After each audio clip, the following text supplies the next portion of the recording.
Hello everyone, আসসালামু আলাইকুম। আশা করছি সবাই সুস্থ সুন্দর আছেন। আমি আপনাদের সঙ্গে আছি মুনিরা নাওরিন। আমিও আলহামদুলিল্লাহ ভালো আছি। আজকে আমরা একটু ঘুরতে বের হয়েছি। গাড়ির গ্লাস খুলে দেখে ঘুরে বেড়াতে আমার কাছে ভীষণ ভালো লাগে। তবে এখানে এত ঠান্ডা ঠান্ডা বাতাসে বেশিক্ষণ গ্লাস খুলে রাখা যায় না। সুদূর আসতেই আমাদের পেট্রোল নিতে হচ্ছে। তো এখন রাত, পেট্রোল নিয়ে নিচ্ছে। এখানে কিন্তু আপনার নিজের গাড়ির পেট্রোল নিজেকে নিয়ে নিতে হবে। আমাদের দেশের মতো এখানে এত আরাম নাই, কেননাতে অনেক কষ্ট। এখানে লাইফস্টাইল ঘুরিয়ে কাটার মতো, সবাই ব্যস্ত থাকে, ব্যস্ততার মাঝে সবাই সবার নিজের কাজ করে।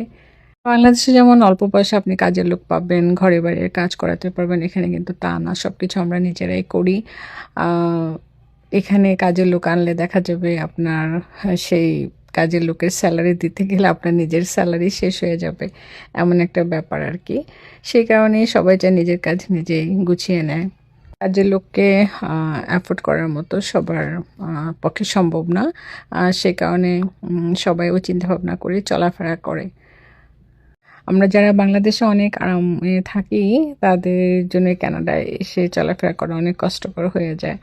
তা আমি যেহেতু আগেও বাইরে ছিলাম, সৌদি আরবে ছিলাম অনেক বছর, ওখানে আমার সংসার ছিল। আমি বাচ্চাদের ওখানে বড় করেছি, নিজ হাতে সব কিছু করেছি। সেই কারণে আমি ইউজ টু। তাই এখানে আসলে আমার তেমন কোনো সমস্যা হয় না। আসলে এখনকার ওয়েদারটা এমন বাজে যে বাইরে হেঁটে ঘুরে বেড়ানো যায় না, গাড়ি দিয়ে মানে ঘুরে বেড়াতে হয়। আপনাদের ভাইয়াকে তো একটু ঘোরানোর জন্য বের করতে হয়। আর দেখেন চারপাশের এই যে গ্রিন গাছগুলো একদম খালি হয়ে গেছে, মনে হয় যে গাছগুলো মরে গেছে। কিন্তু দেখতে এখন এমন লাগলেও সামারে কিন্তু আবার পরিপূর্ণভাবে গাছের পাতা চলে আসবে, দেখতে অনেক সুন্দর লাগবে। কখনো মেঘলা ওয়েদার, কখনো রৌদ্র, কখনো স্নো পড়ছে। তো এইভাবেই এক এক দিন এক একভাবে কাটছে। উইন্টারের চেয়ে সামার আমার কাছে বেশি ভালো লাগে। সামারে যতবার এসেছে অনেক ভালো লেগেছে। আপনারাও যারা এই কানাডায় ঘুরতে আসবেন অবশ্যই সামারে আসবেন। উইন্টারে স্নো দেখতে ভালো লাগে, সেটা কিছু সময়ের জন্য। বেশি সময় থাকলে এখানে আপনি একদম মনমরা হয়ে যাবেন, বোর ফিল করবেন। আহ, যেমন গাছপালাগুলো একদম পাতা নেই, কেমন অসহায়ের মতো দাঁড়িয়ে আছে, তেমনিভাবে আপনার মনটা কেমন যেন একদম অসহায়ের মতো লাগে, ভালো লাগে না।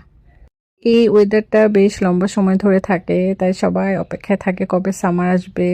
সামারে সবাই সবার মতো ঘুরে বেড়াবে, অনেক অনেক এনজয় করবে। আজ এখানে বিদায় নিচ্ছি। আল্লাহ হাফেজ।